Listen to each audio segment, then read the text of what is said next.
Another video, folks. I'm gonna explain to you. Don Lemon, he has a point, and I'm gonna use it.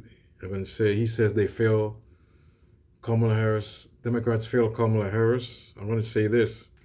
I think Democratic Party hates Kamala Harris. That's what I think. That's what I think. That's what I'm gonna say with this.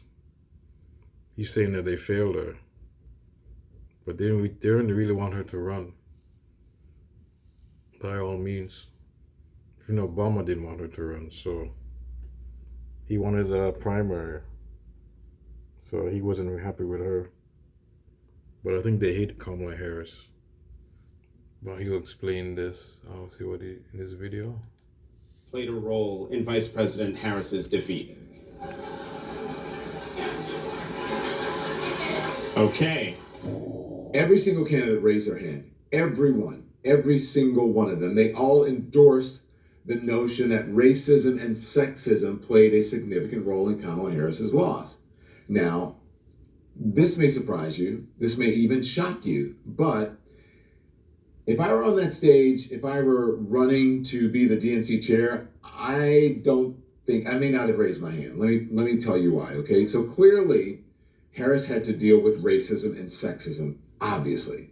Donald Trump and J.D. Vance said things about her that they would never say about a white male Democrat or just a white male in general ever, okay? Trump repeatedly called her lazy, he called her stupid, he called her low IQ, all, of course, anti-black stereotypes. He also repeatedly cast doubt on whether she even was black, suggesting that she was faking her biracial identity. Remember when she became black and all that stuff? And who can forget the times that he asserted that she had slept her way to up California's political ladder. Yes, Kamala Harris faced a great deal of bigotry. We get it. But to say that's, the biggest reason why she lost as a party leader, it's a reason, but I don't think that sends the right message here. Allow me to... That's one of it. That's one of the reasons. One reason. That's the most important reason. One of the most important. It's one or two. Maybe that's number two. I would put that. The number one is you're going to explain. To read you. This is a tweet from a friend of the show, Sarah Longwell. Okay? Sarah writes, quote, "If Democrats continue to blame sexism and racism for Kamala Harris's defeat when it was truly the old white guy's fault, Joe Biden, they'll talk their party into never nominating a woman or a black person again. Probably no gays too.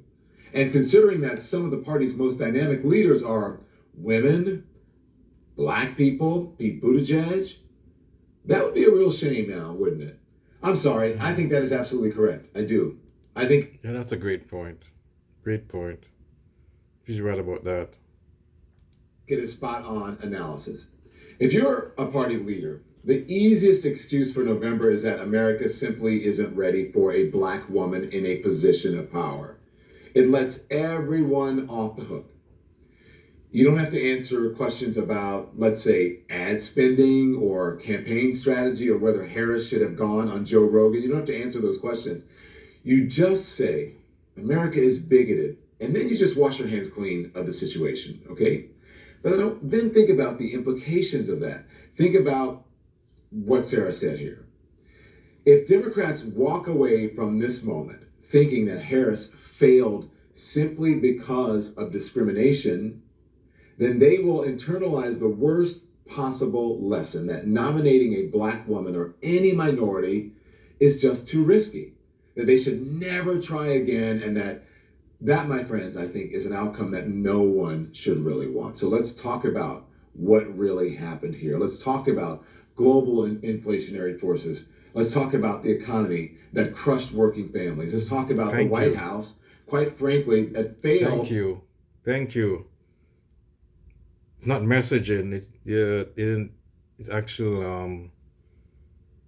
You say it's a good economy, but it's not good for working families. Maybe if you're well off, it's a good economy. It's good for certain people. That's what happened, folks. And Minus Network, they're saying that's all messaging. It's all about messaging. It's not about messaging. It's all about you're not addressing what's happening. What's the problem here? That's what they didn't do that. The Democrats didn't do that. To sell its own accomplishments. Let's talk about Joe Biden's poor judgment. Yeah. Yes, very poor judgment in deciding to run again at 82 years of age, forcing the party to rally around a ticket that had already been weighed down by public doubts. Yeah. First, the economy. When Harris took office, she inherited a world still reeling from the pandemic. Yep. Supply chains were shattered. Energy markets were volatile. Food prices were skyrocketing, not just here in the United States, but everywhere. Inflation wasn't some uniquely American crisis, it was global. But did the Biden administration control the narrative? No. Did they effectively explain to the American people why prices were so high? No. Instead, they let the opposition define the moment. And Harris, as vice president, was inevitably caught in the backlash. Then Well, I think how about housing prices? I mean, didn't really address. No, didn't really address what's happening. It happened. Didn't really address what's happening, the housing prices, and even immigration. But immigration is not a big issue that it should have been. They moved to the right on immigration. That's another problem there. is Biden himself. He was the incumbent, the leader of the party, the face of the administration. But instead of stepping aside after the 2022 midterms and allowing a new generation of leadership to emerge, as he promised when he ran, he said he wasn't going to run again, right? And then after that disastrous debate over the summer, Harris was put in an impossible position. Making sure that we're able to make every single solitary person eligible for what I've been able to do with the with the COVID. Excuse me, with dealing with everything we had to do with. Look, if we finally beat Medicare. So Biden drops out, but then Harris is left with one arm tied behind her back. She couldn't criticize the president. She couldn't step out from his shadow. She couldn't be disloyal. How was she supposed to carve out her own identity in that environment? She should have been, but yeah. Environment. The answer is she wasn't. Because Biden never gave her the chance to do that. No. And let's talk about the role of the Democratic Party itself in all of this. Harris wasn't just up against Republicans. She was up against an internal party structure that never fully embraced her. Let's just be honest. When she was picked as Biden's running mate, it wasn't because the party was overwhelmingly excited about Kamala Harris. It was because the political moment demanded it. Black voters had saved Biden's primary campaign. Yeah. And the Democratic base wanted a woman of color on the ticket. But once she was in office, did the party rally around her? Did they work to bolster her image? No. Instead, they whispered about her behind closed doors. Yep. Leaked unflattering stories. And let the media narrative spiral out of control. Her loss wasn't just about racism or sexism. It wasn't just that. That explanation is too easy, too simplistic, too convenient. It allows Democratic leaders to avoid responsibility for their own failures. And it sets a dangerous precedent that the next time a black woman runs, the party will think twice, that they'll hesitate, that they'll choose the safer option. The lesson here isn't that America will never elect a black woman or a gay man or whomever. The lesson is that political success requires strategy, messaging, and economic conditions that sets a candidate up for victory.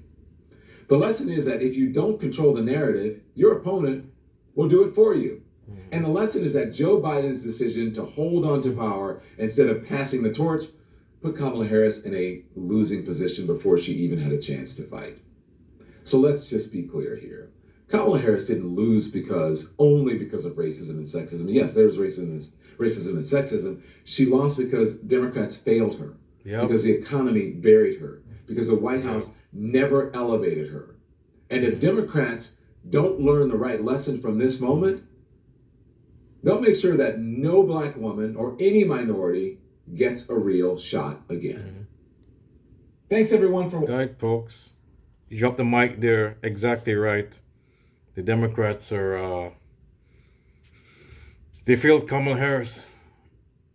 I say to you that Democrats, they don't like Kamala Harris. All the Democrats, they don't like Kamala Harris at all, I think, folks. And they want her to fail. And I think they're gonna run. I think it might be another woman, believe it or not, is gonna run. I think it's someone like AOC if she runs, or maybe Crockett, the girl from the woman from senator from Texas, Jasmine Crockett. I think they like her, believe it or not. Then again, she's black. I think you're right, Don. I think it's gonna be a white male. It's gonna be like someone like Gavin. I think Gavin Newsom's gonna run. He's gonna be the. I don't think Buttigieg, whatever. Yeah, I can say his name. But Gavin Newsom, I think he's gonna be. He might be probably the nominee. It's gonna be a white male. Yep, that's what I think. I think you're right. They're not gonna learn the lessons for this one. And the Democrats, they hate Kamala Harris, no doubt. Definitely hate Kamala Harris. They never did like her when Biden selected her for the vice president. They never did like her. So I'm gonna end this video, folks. What do you think of this one? I'm out.